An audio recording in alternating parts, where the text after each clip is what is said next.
so that you appreciate that what is going on is having this traumatic impact on you.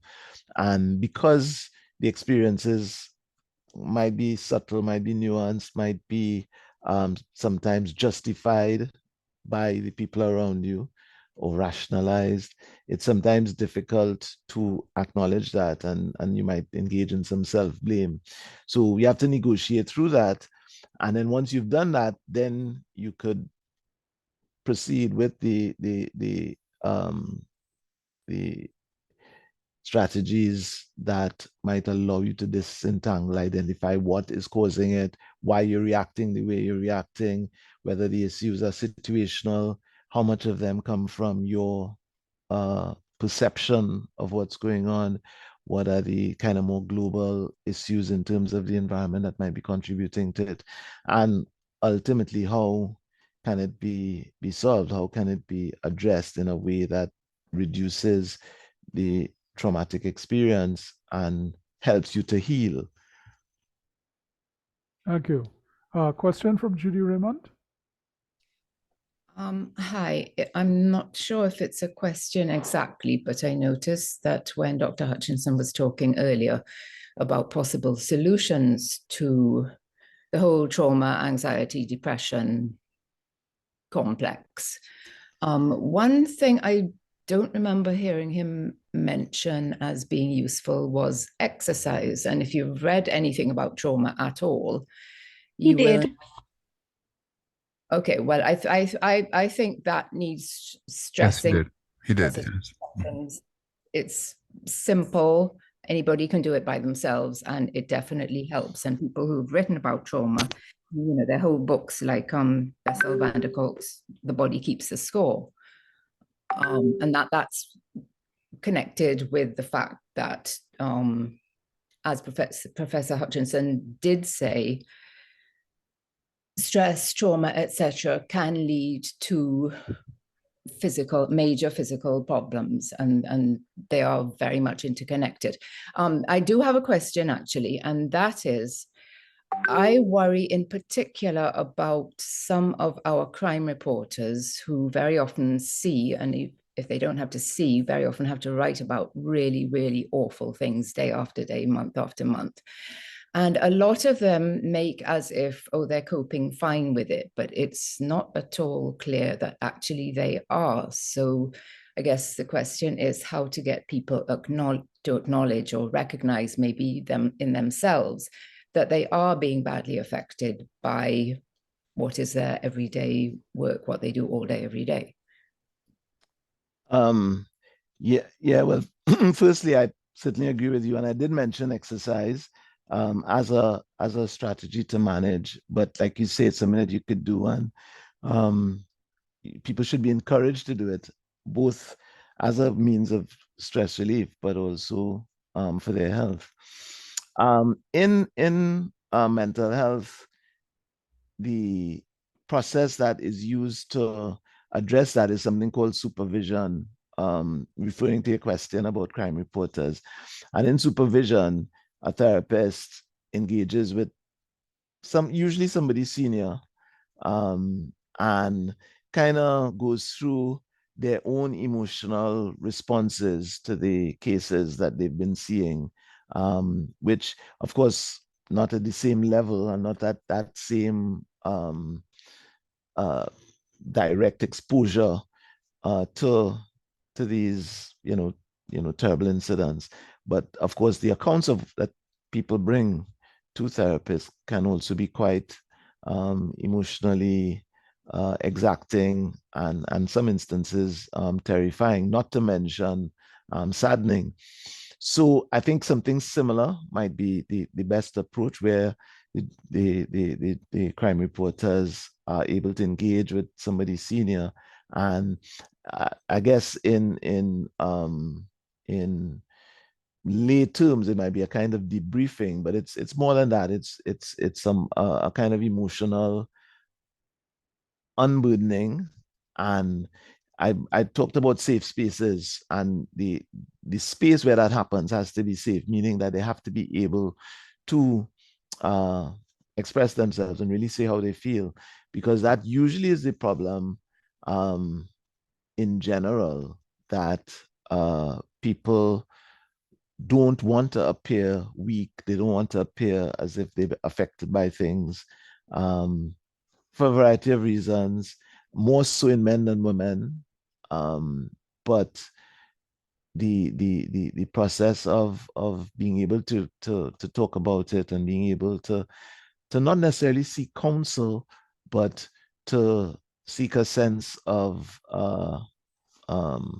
camaraderie, a sense of okay, I have somebody who I can come to when I feel distressed or when I feel disturbed by what I've experienced, and who will be there to help me work through it, is very useful. And I think, as a general thing, in the development of careers, in the development of expertise, that is also quite useful. But I think there does need to be that kind of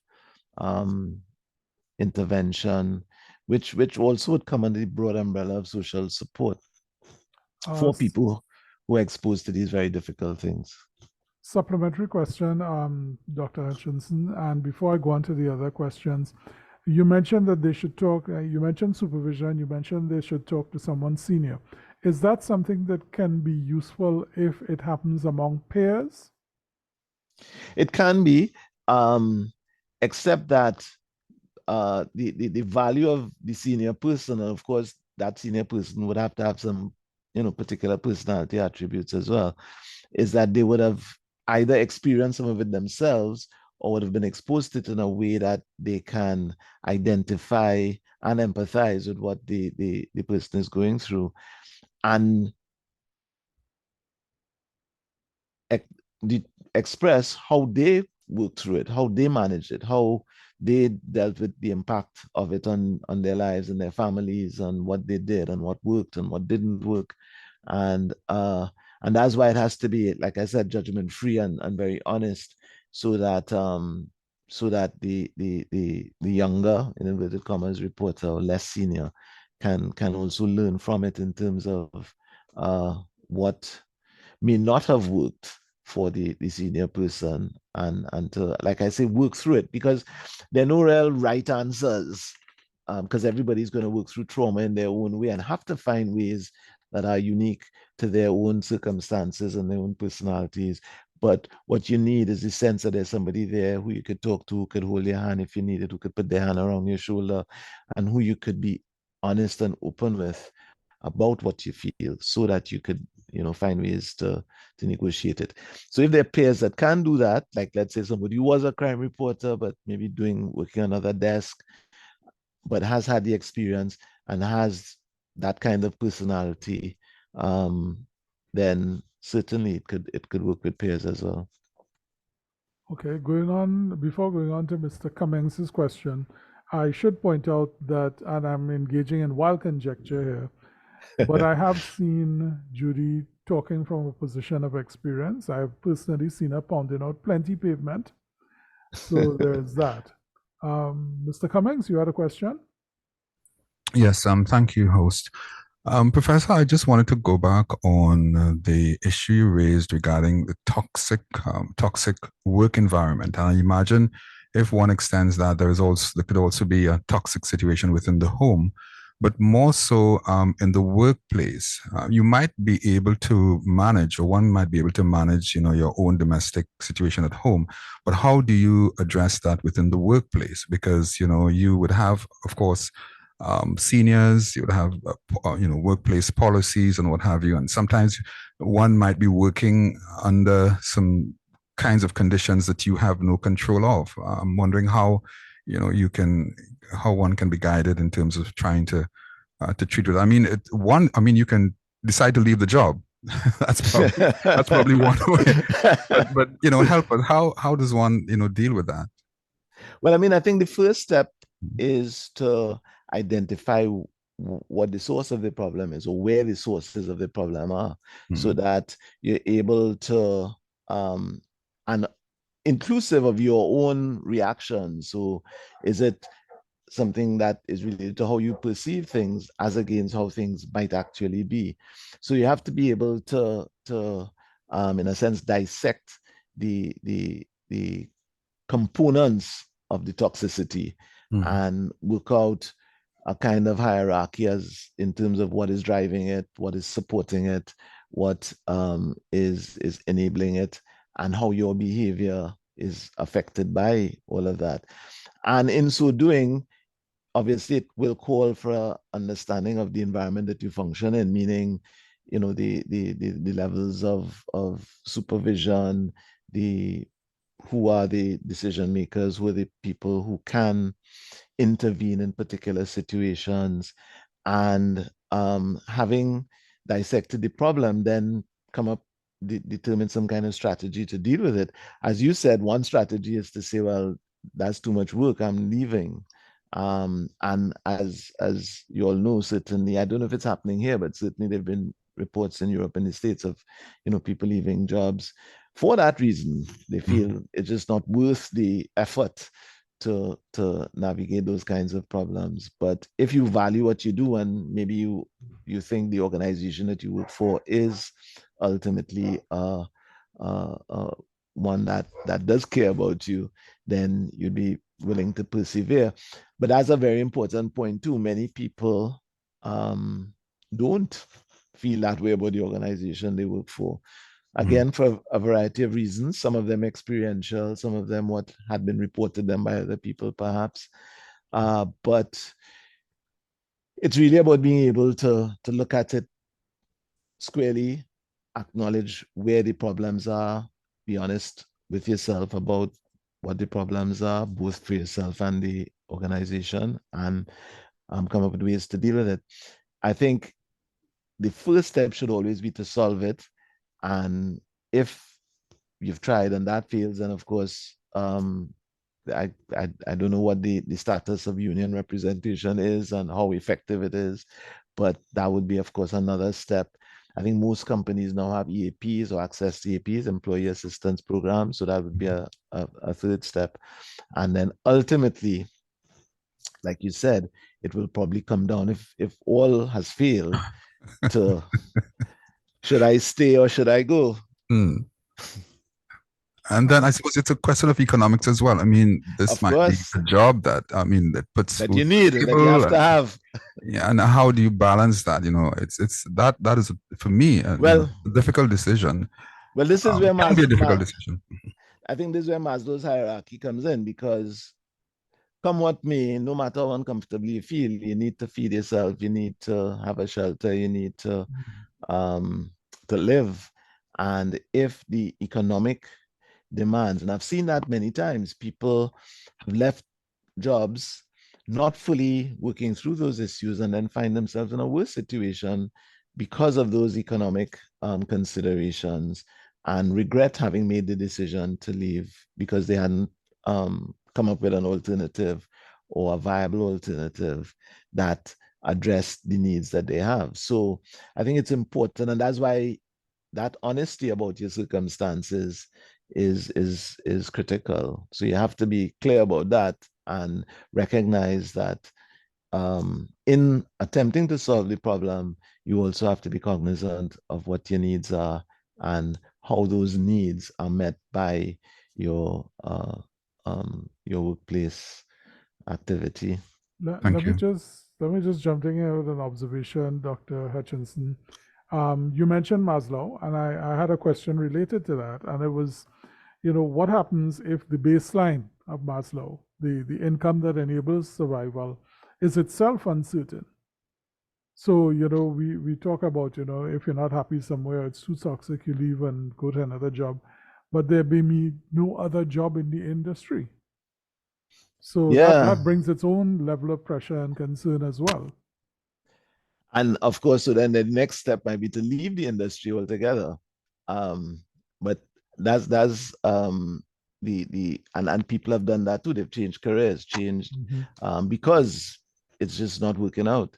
But what happens, to answer your question more directly, what happens when that foundational part of the pyramid is uncertain is that everything else becomes uncertain. So even things that were certain before, relationships, for example, you might find that interpersonal relationship becomes compromised because now you can't pay your bills or you can't buy food, and your partner or your good friends are not willing to or maybe not be in a position to help, and therefore everything becomes much more unstable. And again, I've seen families and relationships break up because of that, not necessarily because of any specific relationship issues, but just the economics of it meant that people had to go back to their mother's house, for example, and had to seek support where it was available and at the conditions that whoever was making it available were willing to set. So so it is critical, and you have to, and that's why it's at the base of the pyramid. You have to deal with that as a priority in any decision you make about the challenges you face. Okay, thank you. Question from Monica James.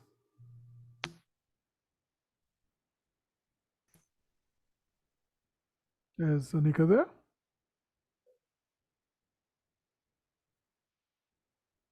Yeah, okay. Let me get back to you in a bit, Anika. If you were talking, I couldn't hear you.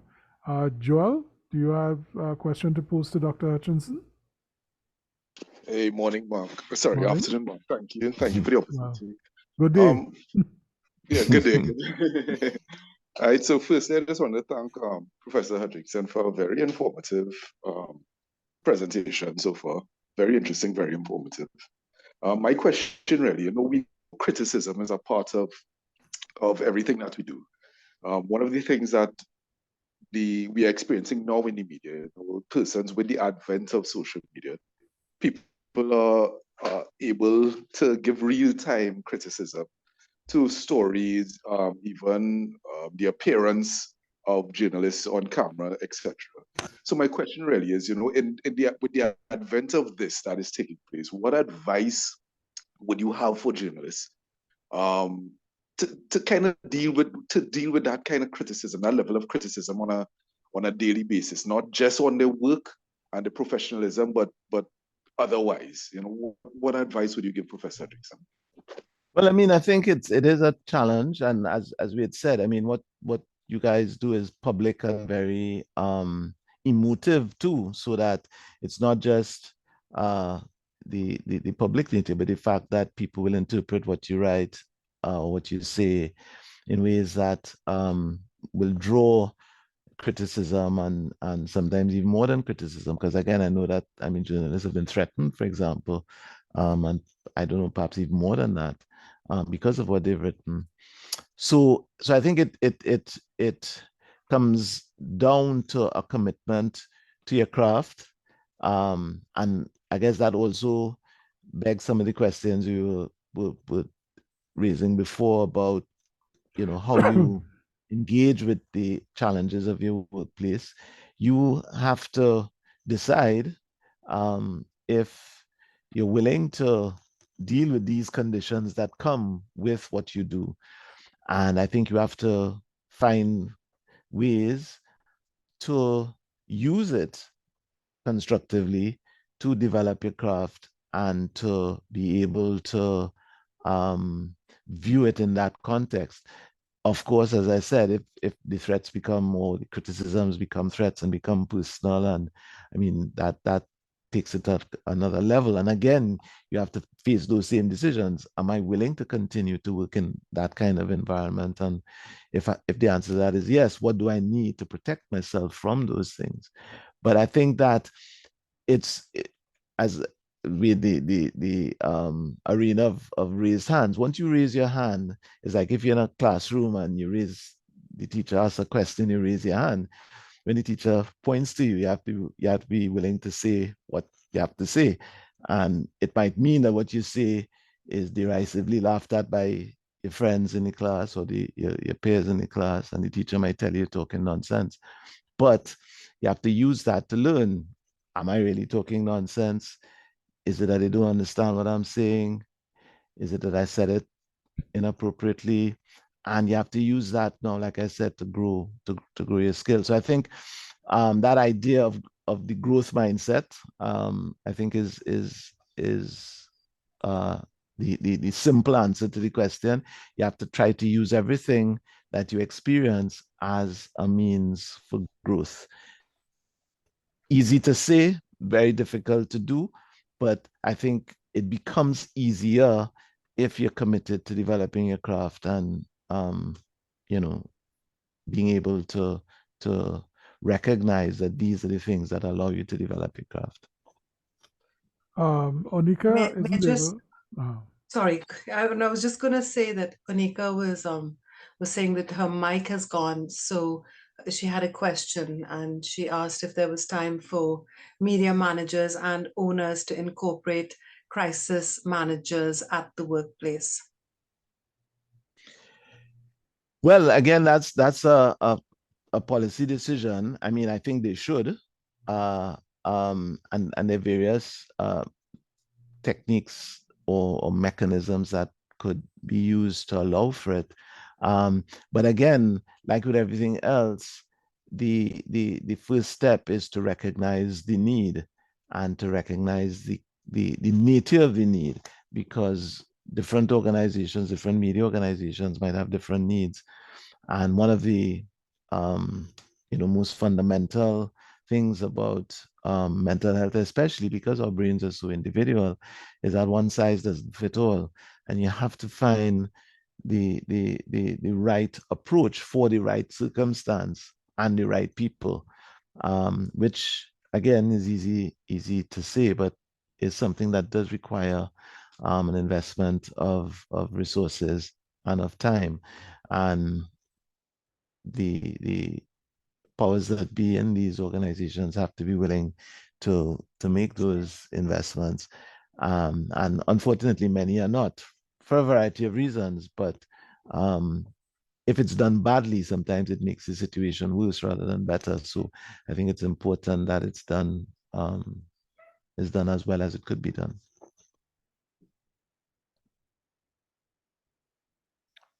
Question from Clayton Clark. Good afternoon, everybody. My two questions. One, I want to jump on what something that Judy asked. I remember having to cover crime, which is not my beat, and having to ask a victim's relative how the person got stabbed and what, you want the specifics right.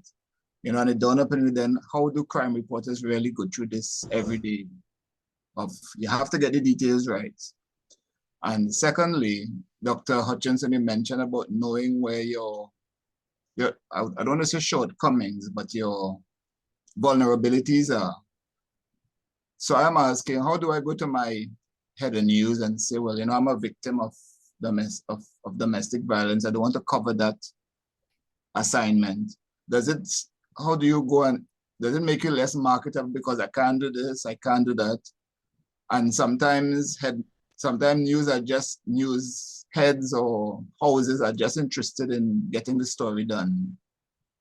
That sort of sensitivity, which is what Onika was more or less alluding to, getting that sensitivity so that bosses will be empathetic.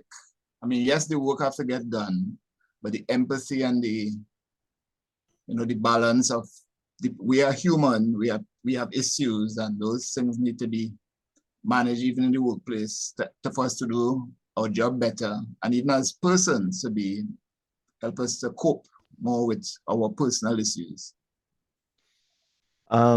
Yeah, well, I think the taking the second point first, I think it's important that you like I said, are aware of your vulnerabilities and that you are able to talk to whoever is in charge of you or whoever you have to report to about them, because if you don't, it's more than likely going to affect how you do the job. So if you're uncomfortable about it, it means you're not going to do it as well, or not be able to face some issues that might have some personal significance for you. In the case that you're reporting. So I think all the things we've talked about come into that, because it means that you have to have the kind of relationship that would allow you to feel comfortable to say so, and to feel that it won't be used against you in terms of your progression or the development of your career. Now, you can't legislate for, you know, your boss's perspective, and again, you have to determine how you deal with that, as in the discussion with Mr. Cummings, I think, about, okay, toxic behavior in the workplace. How do you negotiate that? Because one of the big issues, again, that comes up a lot is confidentiality. So you might go to somebody and say, well, I have this issue. I really don't want to work in this area because of this issue. And next thing you hear that other people are talking about the issue that you just mentioned to this one person. So, and of course, confidentiality is the root is related to confidence. And obviously that's going to undermine your confidence, both in terms of saying anything else, but also in terms of doing your job. So those kinds of things then have to go towards, can I stay in this environment? And what else can I do to address it? Maybe go to somebody more senior, or, like I said, engage whatever other means might be available to you. But I think the non-negotiable thing is that you have to say it, because if you don't say it, it is going to compromise you at some level, and at some point, perhaps with worse consequences than if you had mentioned it to whoever. So, but again, as you said, that sensitivity and that work environment that allows you to feel that you're able to really talk about your vulnerabilities. And of course, your vulnerabilities might not only be like that, it might be technical vulnerabilities as well. You might have some kind of dyslexia or something that affects your ability to write quickly, and that might be a problem. So I think ultimately the thing is that you have to face the problem and find ways to solve it. And I think it's the same thing with with dealing with those situations, because it is challenging, it is emotionally draining, and it can be quite dispiriting, hearing those kinds of stories and having to ask those kinds of questions. But again, it comes with the territory of your job. And as I was saying before, it comes with the commitment you have to this area of work that you've chosen to engage. So if you have difficulty with it, you have to find ways to deal with it or not work in that area. But again, you have to be able to face yourself and acknowledge that, and then take the necessary corrective action. Okay, question from Paula Lindo. Hi, good morning. I didn't expect to be acknowledged quite so quickly. My question for you, Dr. Hutchinson, when you started to talk about the most reported mental illnesses during the pandemic, before you stated what they were, I was also expecting to hear something about ADHD and autism, because I've noticed a lot more people seem to be self-diagnosing those issues based on, just how they're feeling in terms of mental capacity, especially over the last 2 years. So I was wondering if, there had been anything like that. And also for those of us who might have gone through COVID, there are mental aspects to that as well. What advice would you give to people trying to keep up the pace that they would have before, and trying to work in the industry now? Thank you. Right. So I mean, when I talked about anxiety and depression, I was referring to things that were most common or most commonly seen, and those even before the pandemic would be the conditions that people experience or complain about the most. But certainly, I think what has happened in the pandemic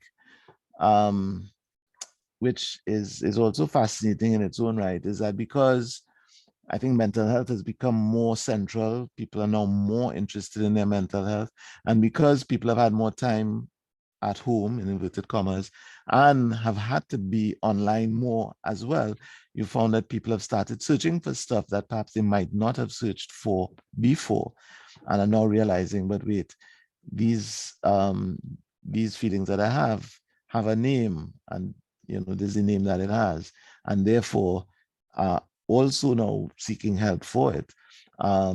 So yes, I mean, certainly ADHD and autism spectrum disorder are disorders that have become more prominent. Again, the question might be, is it that they were there before and people just didn't recognize it?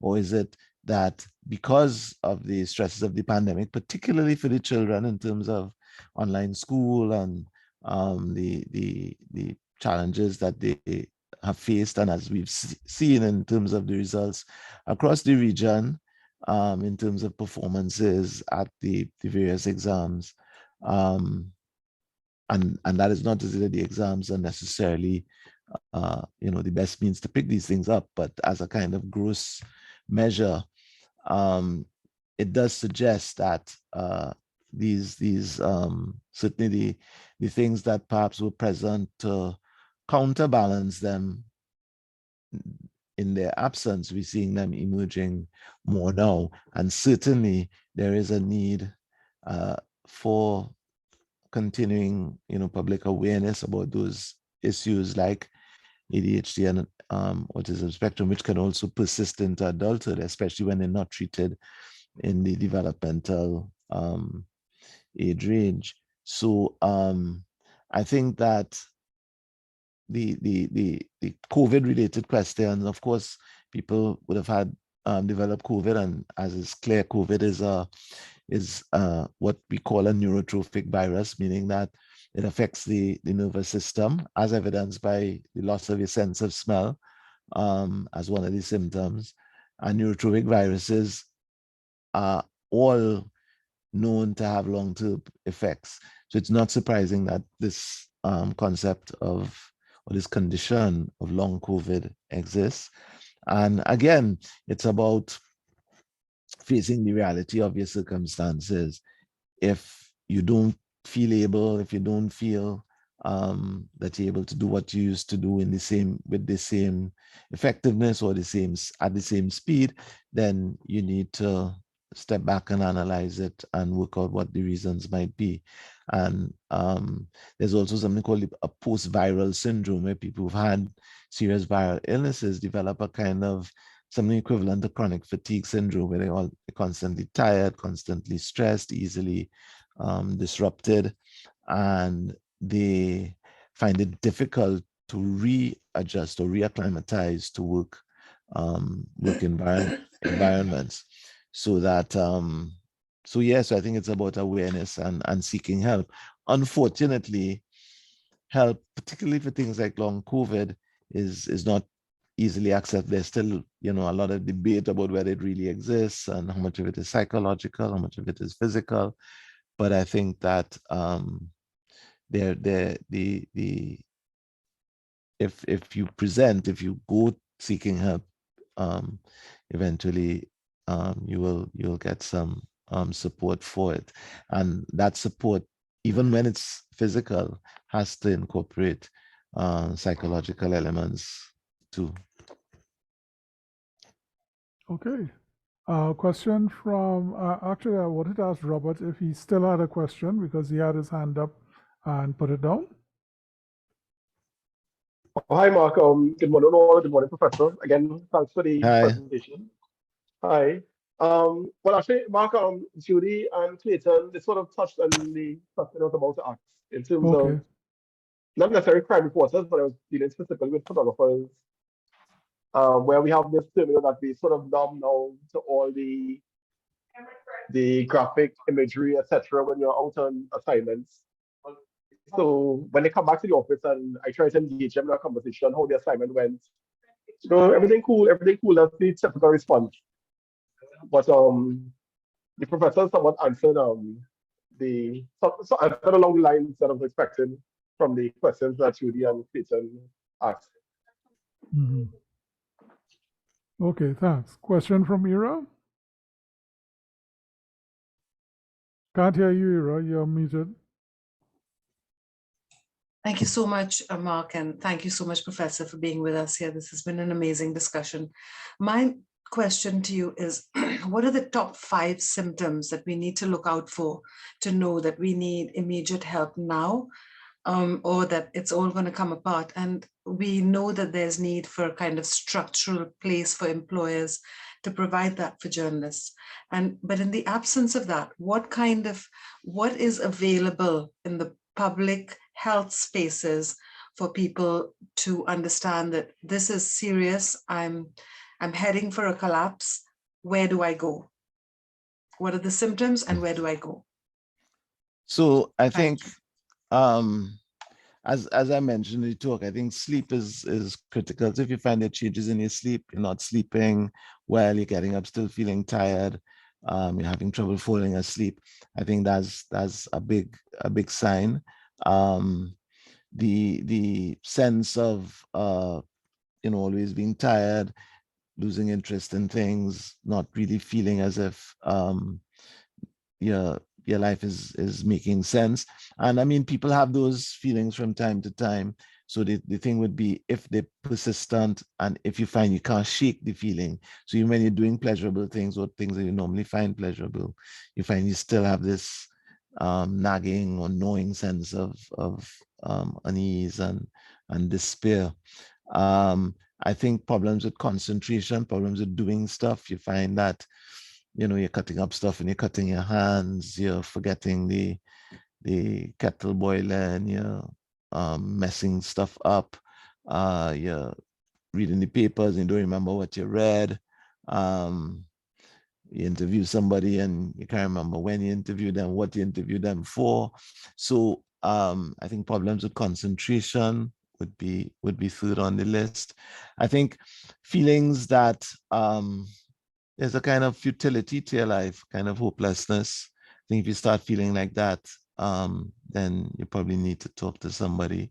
And of course, as related to that, a sense of that your own self-worth, your own value as a person somehow has been undermined, and you can't find ways to restore it. So you walk around feeling as if you've been beaten. A friend of mine describes it as being constantly beleaguered. You just feel as if things are too much for you. So I think if you have any of those, you should talk to somebody.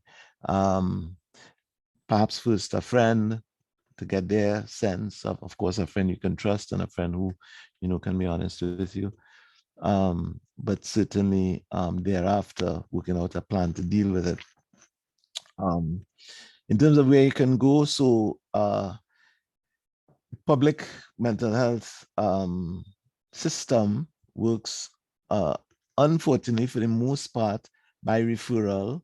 However, you can walk into emergency services across the country and go to them with mental health complaints, and they would most emergency services have a psychiatrist or somebody working in psychiatry on call who they will call to see you. Of course, that you might deem excessive, because of course emergency services are kind of lottery. You never know what's going to be happening when you walk in and how long it's going to take. Specific to mental health would be, of course, the emergency service in St. Anne's, which does allow people to come in. In fact, as a quick anecdote, I have a friend who works in St. Anne's, not in the hospital, but in the area of St. Anne's, and was going through something, and they decided to just walk up to the hospital and talk to somebody, and they told them it was the best thing they've ever done, because they had a 1-hour conversation with the person on call and really clarified a lot of stuff for them. And they have since been encouraging people to do that if you feel that way, and not be bogged down by the stigma of going to St. Anne's. So St. Anne's does offer that service. And there are health centers all over the country now called wellness centers that you can use as well. You could walk in, usually you'll have a community nurse there who you could talk to and who could kind of guide you as to how to proceed. You have the stress relief center in the NCRHA, which we've developed partly in response to that, where you get psychological help and you can walk in. Again, because the demand is so high, unless it's a real emergency when you walk in, you can't be seen immediately because the waiting list has grown quite tremendously during the pandemic. But we're working to address that. And of course, there are also problems that you might have with other people, like your spouse or your parent or your child. And going into these services can also help you to determine what the best course of action is to deal with those problems. So there's a website, the ministry has a website with, all the addresses and stuff of these places. So you can always access the website. And there's services that are distributed all over the country in health centers in San Fernando, Pleasantville, Faizabad, Princestown, Siparia, Point Fortin, and all over the East-West corridor, and of course in Chaguanas and Couva, Sangre Grande, Rio Claro, Toco, and Tobago as well. Tobago has the hospital in Scarborough, but they also have a health center in Roxborough and one somewhere else where you can access services. I think the big thing is to be willing to do it. And usually people need support to do it. They're usually very apprehensive about doing it by themselves, but getting that support and doing it, I think, invariably leads to positive outcomes, although of course sometimes the experience is not as positive as you'd like it to be. Dr. Hutchinson, we really appreciate the time you've given. I'll take one more question from Rachel Espine before we wind up.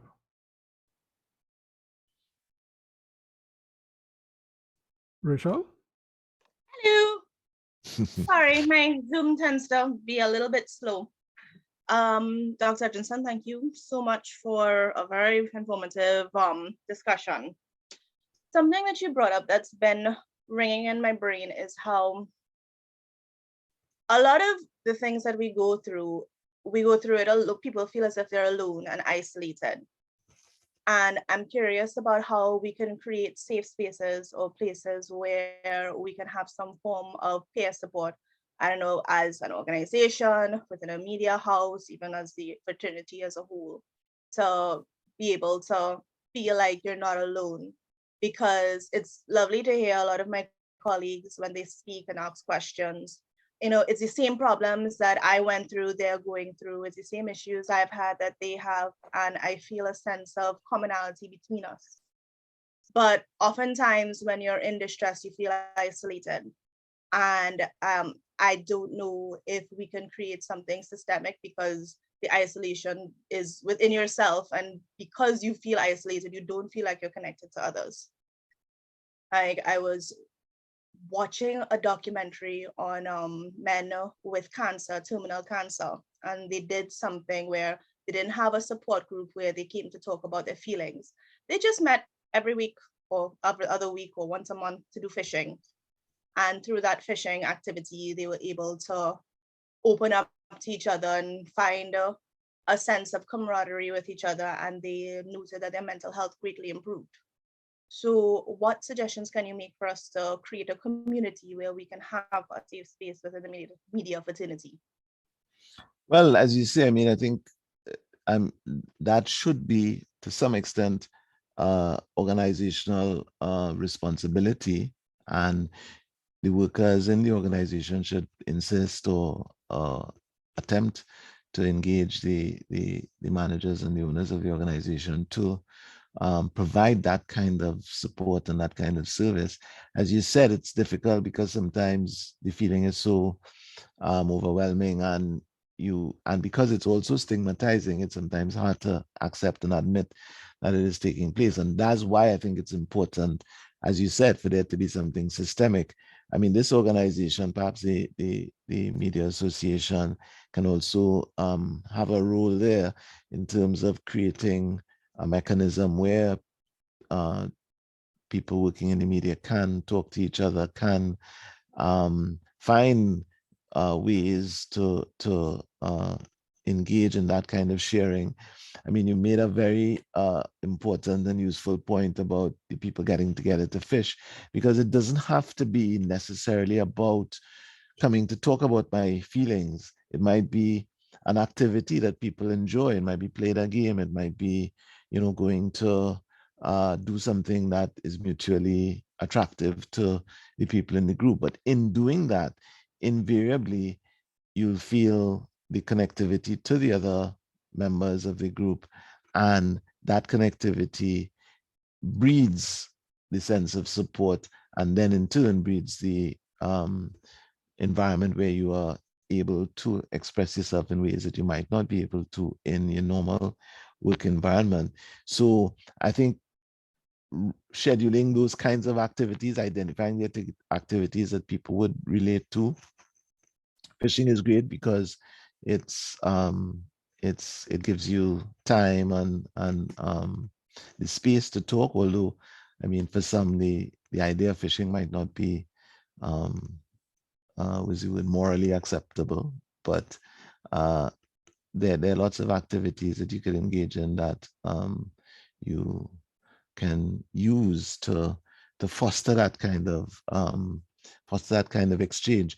And I think the other thing we have to always bear in mind, to use the common adage, prevention is better than cure. And the idea really is to try to create these things in a way that would allow people to anticipate what is going on or what is going to happen, so that they're able to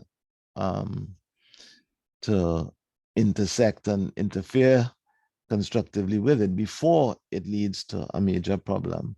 And again, the systemic availability of outlets and activities would speak to that. So I think the workers have to challenge their superiors to provide it, and through entities like these associations, the association that you all have, to facilitate the development of those kinds of interventions as well.